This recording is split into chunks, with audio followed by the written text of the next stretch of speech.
She slid off her wedding ring and smiled. What did she think she still owned? The diamond struck the polished walnut floor with a sharp metallic click, spun once beneath the warm glow of the pendant lights, and came to rest against Ethan Carter's leather shoe. Olivia Carter never bent to pick it up. She stood near the marble kitchen island, one hand wrapped around the handle of a cream-colored suitcase, the other brushing an invisible wrinkle from the sleeve of her tailored camel coat. The faint scent of jasmine perfume lingered in the air, mixing with the rich aroma of freshly brewed coffee that neither of them had touched. "You're not my husband anymore," she said, each word measured, almost gentle, as though she were reading a decision that had already been signed long before either of them stepped into the room. Ethan looked at the ring instead of her face. The stainless steel refrigerator hummed softly behind him. Somewhere upstairs, the old grandfather clock released a slow, deliberate chime that echoed through the quiet house. He reached down, picked up the ring between two fingers, and placed it on the kitchen counter without a single word. Olivia let out a short laugh that disappeared almost as quickly as it came. "That's it?" she asked. "No speech, no begging, no promises you'll change." Ethan lifted his coffee mug, now lukewarm against his palm, and took a small sip. The bitterness lingered on his tongue longer than the drink itself. "You already made your decision," he answered. His voice never rose above the steady rhythm of the refrigerator's hum. Olivia shook her head as if disappointed. She had expected resistance, anger, perhaps even tears. Instead, she found silence, and somehow it irritated her more than shouting ever could. She walked toward the foyer in slow, confident steps, her heels tapping against the hardwood with crisp precision. Family photographs lined the hallway. In each one, Ethan stood slightly behind her, smiling without drawing attention to himself. She paused only long enough to glance at the largest frame, then reached up and turned it face down against the console table. "I'll send someone for the rest of my things," she said over her shoulder. Ethan remained where he was. Sunlight filtered through the floor-to-ceiling windows, reflecting off the granite countertop in pale strips of gold. Dust floated lazily through the beams, untouched by either of them. "Whatever you think belongs to you," Olivia continued. "I'll collect it this week." She sounded certain, almost relieved, already imagining the apartment she planned to move into, the furniture she intended to keep, the memberships, the cars, the life she believed she was taking with her. Ethan watched her fingers wrap around the brass front door handle. The cool metal clicked as she opened it. A gust of dry afternoon air swept inside, carrying the distant sound of traffic and freshly cut grass from the neighborhood beyond the gates. She stepped onto the porch without looking back. For a heartbeat, Ethan simply listened to the house breathe around him. Then he walked to the entryway, his footsteps calm against the wood. He closed the heavy oak door with a quiet, solid thud. The deadbolt turned once. Then the secondary lock followed with another deliberate click. He rested his hand on the cold bronze hardware for a moment before taking a small key from his pocket and placing it into a separate envelope already waiting on the console table beside a folder stamped with the name of a downtown law firm. His phone vibrated once. The screen displayed a single message from his attorney. "Everything is ready. We proceed when you say the word." Ethan looked toward the closed door where Olivia had disappeared, slid the phone back into his pocket, and answered no one aloud. Tomorrow, morning light stretched across the empty kitchen in pale bands, catching the smooth edge of the marble island where Olivia's ring still rested exactly where Ethan had left it. The coffee in his mug had gone cold overnight, leaving a faint roasted scent mixed with the clean smell of citrus from the freshly wiped countertops. He buttoned a navy dress shirt with slow, practiced movements, slipped the house keys into his pocket, and paused only long enough to remove a framed wedding photograph from the hallway. Instead of throwing it away, he wrapped it in a soft gray cloth and placed it inside a storage box before closing the lid with a quiet snap. The gesture was careful, almost ceremonial. Nothing in the house looked broken. Nothing had been smashed. Yet every object seemed to have shifted half an inch from the life it once belonged to. Across town, Olivia stepped out of a rideshare in front of a luxury apartment tower, the glass entrance reflecting the bright California sun into her eyes. She adjusted the strap of her designer handbag, signed the lease packet balanced on a polished oak reception desk, and accepted a silver key fob with an easy smile. "Fresh start," she murmured, slipping the fob into her purse beside her lipstick and phone. The apartment smelled faintly of fresh paint and new carpet. Floor-to-ceiling windows overlooked the city skyline, and the air conditioning carried a crisp chill that contrasted with the afternoon heat outside. She opened her suitcase, arranged expensive shoes along the closet floor, then placed framed vacation photos on floating shelves. In every picture, Ethan appeared somewhere in the background, holding shopping bags, opening car doors, carrying luggage, never demanding the center of the frame. Olivia studied one photograph for barely a second before sliding it face down inside a drawer. Her phone vibrated. She tapped open a calendar reminder labeled "Move remaining items, Thursday." Without hesitation, she added another note beneath it: furniture, wine collection, garage access, closet. She treated it like a routine checklist. Back at the house, Ethan unlocked a slim filing cabinet hidden behind the books in his home office. The metal drawer glided forward with a muted scrape. Inside, folders rested in perfect alignment, each marked with clean black labels. He selected one marked Property Access, carried it to the desk, and signed 2 authorization forms with a black fountain pen. The paper felt thick beneath his hand, the ink drying almost instantly. No anger showed on his face, only precision.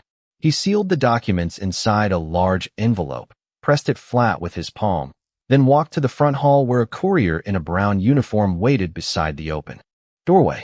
The courier scanned the barcode, accepted the envelope, and disappeared down the stone walkway. Ethan closed the door without watching the truck leave. Hours later, Olivia returned to the old house wearing sunglasses despite the fading evening light. Cicadas buzzed from the trees lining the driveway, and warm air carried the scent of freshly watered grass across the front lawn. She unlocked the front door with her copy of the key, but instead of entering immediately, she wheeled 2 empty suitcases onto the porch, already planning how quickly she could clear out the master closet. She pushed the key into the lock. It stopped halfway. She frowned, withdrew it, and tried again with more force. Metal scraped against metal. The key refused to turn.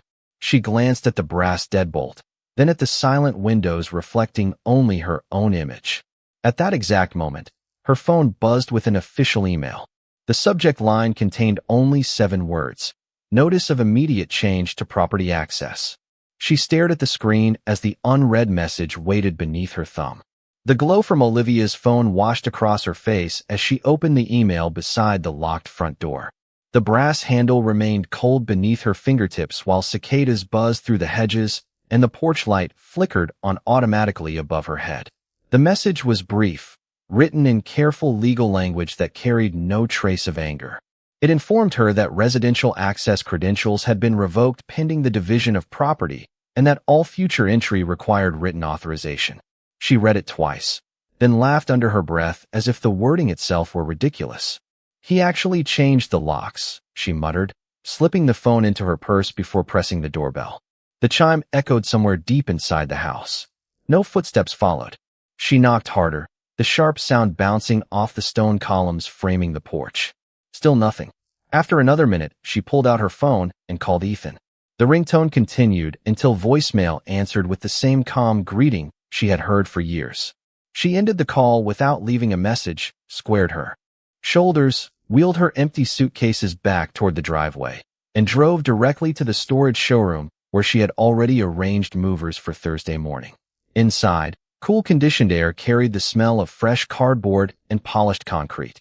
Olivia unfolded a floor plan on the reception counter and pointed at several empty storage units. "I need enough space for furniture from a 6-bedroom house," she said confidently. "Living room set, dining table, bedroom furniture, artwork, wine collection." The manager nodded, entered measurements into a tablet, and reserved the largest climate-controlled unit available. Olivia paid the deposit without hesitation. She walked out believing the schedule had changed, not the outcome. At nearly the same hour, Ethan stepped into a quiet downtown office where sunlight reflected across brushed steel elevators and thick navy carpet softened every footstep. He placed a slim folder onto a conference table, reviewed a printed inventory one final time, and signed the final acknowledgement authorizing supervised retrieval of mutually agreed personal belongings while restricting removal of disputed property until legal review. The attorney slid another document across the table. Ethan scanned every page, initialed each corner with deliberate strokes, then closed the folder. There were no raised voices. Only the scratch of fountain pen ink, the gentle hum of the air system, and the muted clink of porcelain cups as coffee was served. He stood, buttoned his jacket, thanked everyone with a quiet nod, and walked out carrying nothing except his car keys. Thursday arrived beneath a clear blue sky. A moving truck rumbled through the neighborhood and stopped in front of the house, its diesel engine idling while two movers climbed down and stretched their backs. Olivia stepped from her SUV wearing sunglasses and carrying a clipboard.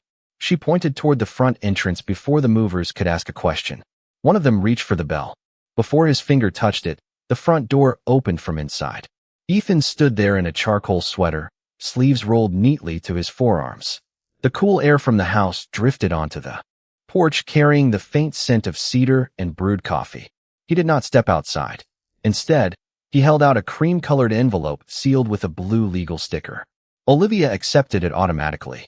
Inside was a single page listing the personal items available for collection that day: clothing, personal photographs, jewelry purchased individually, books, and private keepsakes.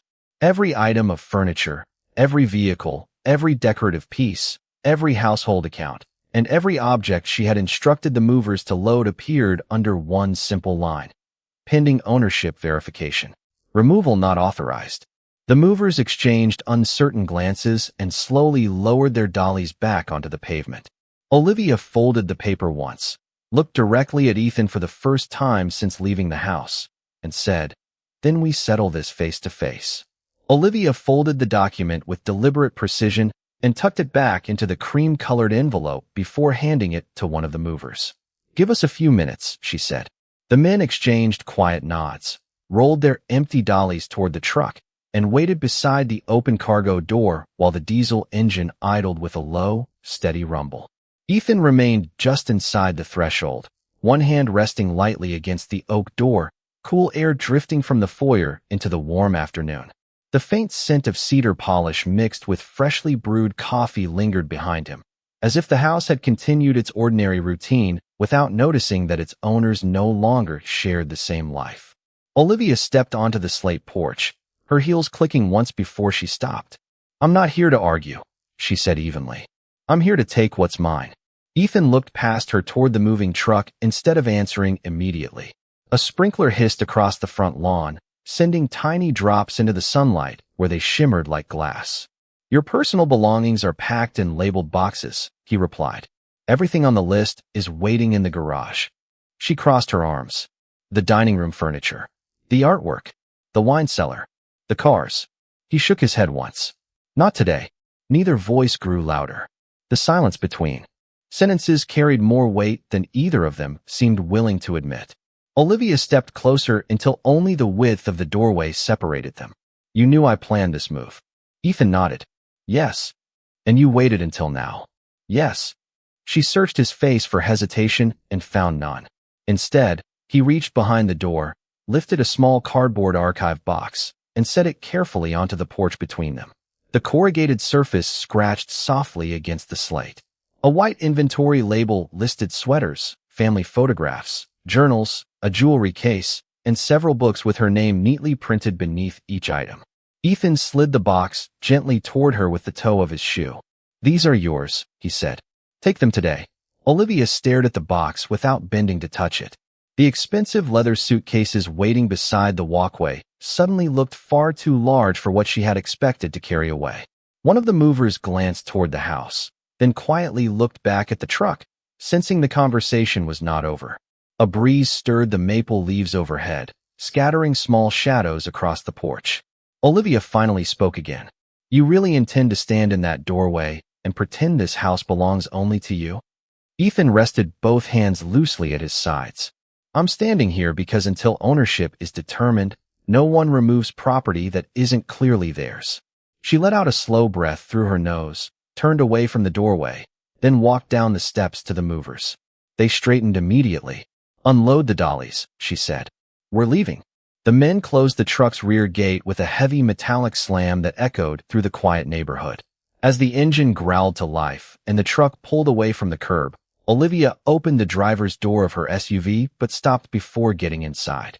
She looked back once more at the house, its tall windows reflecting only blue sky and white clouds. Ethan was still standing in the doorway, the same calm expression unchanged. She reached into her purse, removed her phone, and tapped the screen several times before raising it to her ear. When the call connected, her words were clear enough for Ethan to hear across the driveway. "Schedule the earliest available mediation," she said. "If he wants every decision handled formally, then we'll settle every single door one at a time." 3 mornings later, the mediation office smelled of fresh paper, polished wood, and dark roast coffee. Soft white light spilled through tall windows onto a long walnut conference table where 2 identical leather folders waited at opposite ends. Olivia arrived first, placing her handbag beside her chair before smoothing the sleeves of her cream blazer. She had exchanged certainty for preparation. Neatly organized tabs marked photographs, purchase receipts, and handwritten notes that she believed would establish what she intended to claim. When Ethan entered, he carried only one slim binder beneath his arm. He greeted everyone with a quiet nod, pulled out his chair without scraping it across the hardwood floor, and sat down without opening the binder. The mediator invited both parties to begin by identifying immediate priorities. Olivia answered without hesitation. The house furnishings, both vehicles, the wine collection, and unrestricted access while everything else is sorted out. Her voice remained steady, each request delivered as if she were reading from a shopping list already approved. Ethan waited until she finished. Then he slid a single sheet across the table. "Temporary access has already been arranged," he said. "For personal belongings only, exactly as listed." The mediator scanned the page while the faint rustle of turning paper filled the room. Olivia leaned forward. "That isn't enough." Ethan folded his hands together. "It follows the agreement already in place." No accusation, no sarcasm, only measured words that landed with the same quiet certainty as every action he had taken since she walked out of the house. The meeting continued for another hour, voices never rising above conversation level. Outside, traffic rolled steadily through downtown streets while sunlight crept across the conference table inch by inch. When the session ended without resolution, the mediator scheduled another date and reminded both parties that disputed property would remain untouched until formal ownership review was complete. Olivia collected her documents, thanked no one, and walked directly to the underground parking garage. Cool concrete air wrapped around her as fluorescent lights reflected from rows of parked vehicles. She pressed the button on her key fob while walking toward the black luxury SUV she had driven throughout the marriage. Nothing happened. She pressed it again. Silence. She touched the driver's handle. It stayed locked. A small amber light flashed on the side mirror before fading. Confused, she pulled out her phone and opened the manufacturer's app. The vehicle no longer appeared in her account. She stood motionless for a moment, the distant echo of elevator doors opening and closing bouncing through the garage. A parking attendant approached with careful steps, holding a clipboard against his chest. "Ma'am," he said politely, "that vehicle has updated authorization. I was asked to let you know another ride has been arranged if needed." Olivia stared at him without answering. The attendant gestured toward the curb outside where a rideshare sedan had just arrived.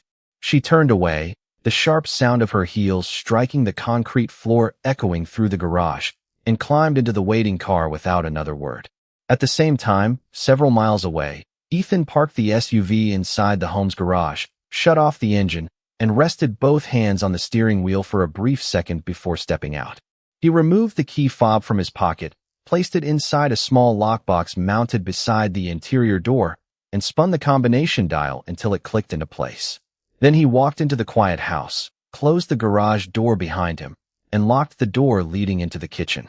On the counter beside the untouched wedding ring, his phone lit up with a calendar reminder for the next mediation session.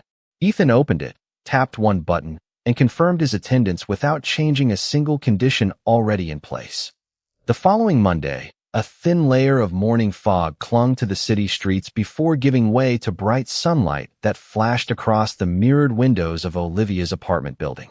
She stood in the lobby holding a paper cup of coffee that had already gone cold, scrolling through appointment confirmations while the scent of polished stone and fresh flowers drifted through the air.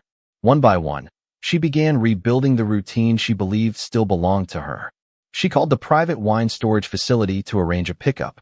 The representative answered politely, the soft tapping of a keyboard audible over the line. "I am sorry, Ms. Carter. We no longer have authorization to release any inventory to you." Olivia tightened her grip on the paper cup until the lid bent slightly. "There must be a mistake. I can only follow the current authorization on file." The line went silent after a courteous goodbye. She ended the call without finishing her coffee and walked outside into the warm morning, dropping the untouched cup into a trash can with a dull cardboard thud. By noon, she was standing inside the exclusive athletic club where she had spent countless afternoons over the past several years. The scent of chlorine drifted from the indoor pool, while tennis balls echoed sharply from distant courts. The receptionist greeted her with the same professional smile she had always worn. Olivia presented her membership card. The receptionist scanned it once, then again. The scanner emitted a short red beep both times. "One moment, please." She disappeared into a nearby office and returned carrying a neatly folded envelope. "Your guest privileges have ended," she explained carefully. "If you would like to establish a new individual membership, our membership director would be happy to assist you." Olivia looked beyond the reception desk toward the familiar lounge where afternoon sunlight poured through tall windows onto leather chairs she had once considered part of her ordinary life. She slipped the envelope into her handbag without opening it and walked back through the revolving doors. The cool air inside gave way to dry summer heat outside, where traffic rolled steadily past without noticing another closed door. Across town, Ethan followed a different routine. He unlocked the mailbox beside the front gate, collected several envelopes, and carried them into the quiet kitchen where the wedding ring still rested untouched beside the fruit bowl. He sorted the mail into careful stacks, signed 2 certified receipts, then opened his laptop at the dining table. Warm sunlight spread across the hardwood floor while the faint aroma of fresh coffee filled the room. A series of confirmation emails appeared one after another. Residential access updated. Vehicle authorization confirmed.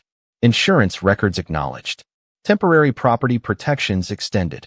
Ethan read each message once before archiving it into organized folders.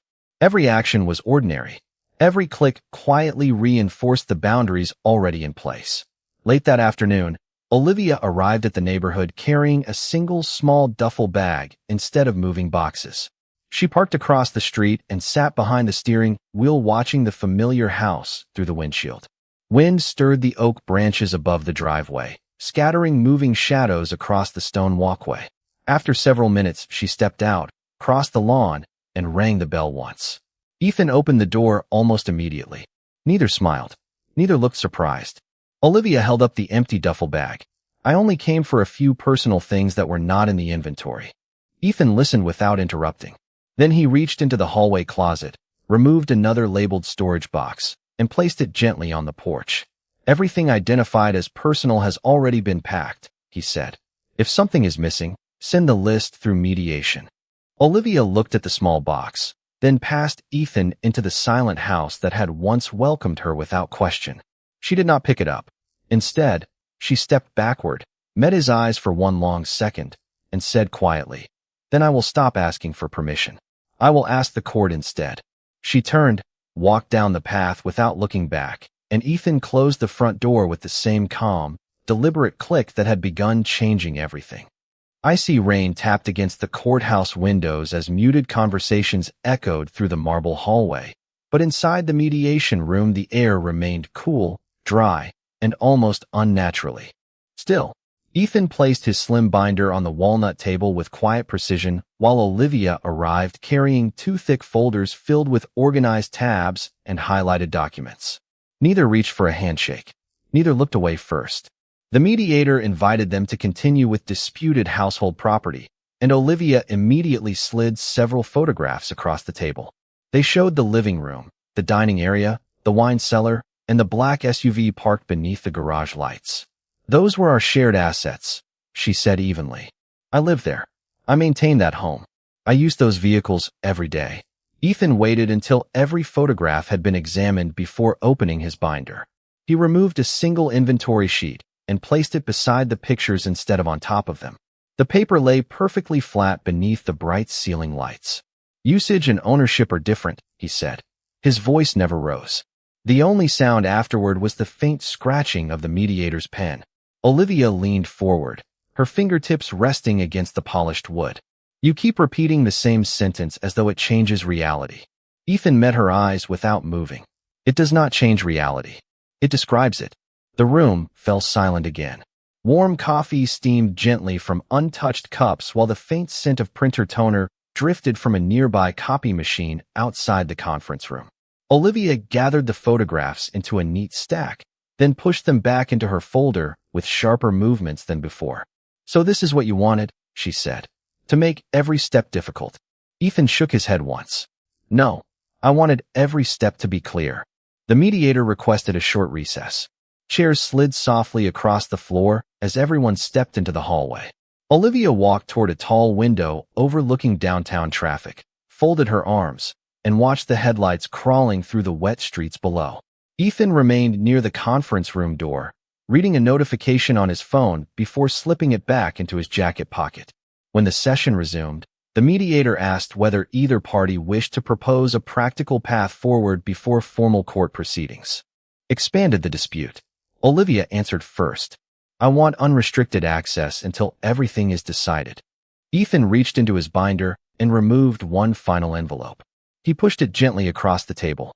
"I cannot agree to that," he said, "but I can offer this." Olivia opened the envelope.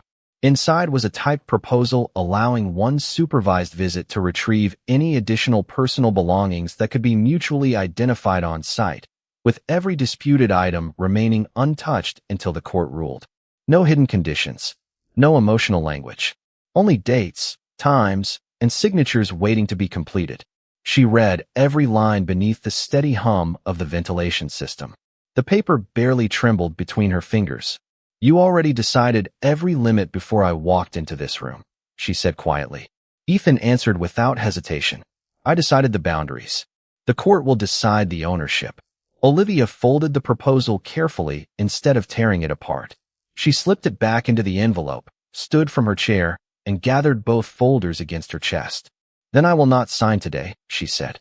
"I will let the judge decide where every door begins and where every door ends." Ethan remained seated as she walked toward the exit, the soft click of her heels fading into the courthouse corridor. A moment later, his attorney placed a calendar on the table and pointed to a newly confirmed hearing date already entered by the clerk. Ethan looked at the date, picked up his pen, and calmly circled it once before closing the binder. The courthouse felt quieter than it had on every previous visit. Morning sunlight poured through the high windows, laying long rectangles of light across the polished marble floor, while the low murmur of distant conversations faded behind the heavy courtroom doors. Ethan entered carrying the same slim binder he had brought to every meeting. Olivia followed a few moments later with two organized folders pressed firmly against her side. They took their seats without exchanging a word. The judge reviewed the temporary property dispute, then invited both parties to present only the documents directly related to possession and ownership. Ethan stood first. He walked calmly to the clerk, handed over a compact stack of certified records, and returned to his chair before anyone spoke. The quiet rustle of paper filled the room as the judge examined the exhibits one by one. Deeds, vehicle titles, insurance records, property registrations, household purchase documentation, trust acknowledgments. Each document carried official seals, matching dates, and signatures that fit together without contradiction. Olivia remained still, her fingers resting lightly on the edge of the counsel table. When it became her turn, she rose and presented photographs, receipts for personal purchases, records of household expenses, and calendars showing years spent living inside the home. The judge examined everything with equal care. No voice was raised. No dramatic objection interrupted the proceedings. Only the soft turning of pages and the ticking of the courtroom clock measured the passing minutes.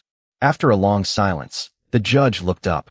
"Residence and use are not the same as legal ownership," the judge said evenly. "The court recognizes temporary possession according to the documented ownership presented today. Personal belongings remain recoverable. Disputed ownership has not shifted through occupancy alone. The words settled over the courtroom without force, yet they changed the weight of every previous argument. Olivia slowly lowered her gaze to the papers in front of her. She did not interrupt. She simply gathered the loose photographs into one careful stack, aligning every corner before sliding them back inside the folder. Ethan remained seated with both hands resting quietly on the table. He neither smiled nor celebrated. The judge continued by confirming that until final dissolution procedures concluded, the existing restrictions would remain unchanged. Residential access would stay limited. Vehicle control would remain with the registered owner. Household assets documented under existing ownership would remain undisturbed. Personal property identified as Olivia's could still be collected through the agreed supervised process.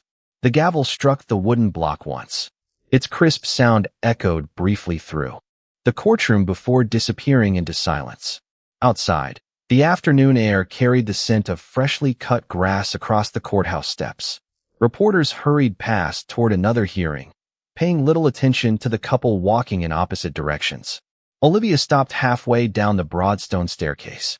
She opened her folder, looked once at the court order, then closed it again with slow, deliberate hands. Ethan continued toward the parking lot before hearing her voice behind him. "Ethan." He turned. They stood several yards apart beneath the bright autumn sun, separated not by anger, but by distance that neither tried to shorten. Olivia held the folded order against her side. "I understand the court's decision," she said quietly. "But there is one door left that neither judge nor lawyer can close." Ethan waited without answering. Wind stirred the leaves along the sidewalk, carrying a dry whisper across the concrete. Olivia looked directly at him for the first time since the proceedings had ended. "Meet me at the house tomorrow," she said. "Just the two of us. No attorneys. No mediator. If we are going to close this chapter, then we finish it where it began." She turned before he responded, descended the remaining steps, and disappeared into the flow of afternoon traffic while Ethan remained standing beneath the courthouse columns, the folded court order still resting untouched in his hand. Late afternoon sunlight poured through the tall windows of the house, turning the hardwood floors into long ribbons of amber, while the familiar scent of cedar, coffee, and furniture polish lingered in the quiet rooms. Ethan unlocked the front door before Olivia arrived and left it open. For the first time since she had walked away, she crossed the threshold without testing a key, without ringing a bell, and without asking permission. Her footsteps echoed softly through the foyer. The family photographs were gone. The hallway table remained, but the framed wedding picture had disappeared. Everything else looked exactly as she remembered, and yet the house felt different, as though it had finally settled into its own silence. Ethan stood beside the kitchen island, where her wedding ring still rested in the small porcelain dish. Neither of them reached for it. Olivia placed a thin folder on the counter, then slowly removed a single sheet of paper from inside. It was the unsigned proposal he had offered weeks earlier. The edges had softened from being opened and folded too many times. She laid it beside the ring and looked around the room before speaking. "I thought every door in this house belonged to both of us," she said. Her voice was steady, almost conversational. "I never stopped to ask who had built the walls around them." Ethan listened without interrupting. The refrigerator hummed quietly behind him, while the ice maker released a single hollow crack inside the freezer. Outside, wind stirred the maple branches, brushing dry leaves across the stone walkway. Olivia reached into her handbag, removed the last copy of the old house key, and placed it gently beside the unsigned paper. The brass key reflected the warm afternoon light for a brief moment before becoming still. "It doesn't open anything anymore," she said. Ethan looked at the key, then at the front door that stood wide open only a few feet away. "No," he answered. "It doesn't." She nodded once. There was no argument left to make. No request for another chance. No demand to reopen what had already been closed. She walked slowly through the living room one final time, her fingertips gliding lightly across the smooth back of the leather sofa, the polished edge of the dining table, the banister she had touched thousands of times without noticing its grain. At the doorway of the master bedroom she stopped, but did not step inside. Instead, she turned back toward the kitchen. Ethan was already carrying the labeled storage box that had waited for her since the first week after she left. He set it gently on the floor beside the front door. personal photographs, books, journals, sweaters, jewelry, everything that had always belonged only to her. Olivia bent down, wrapped both hands around the handles, and lifted the box against her chest. It was lighter than she expected.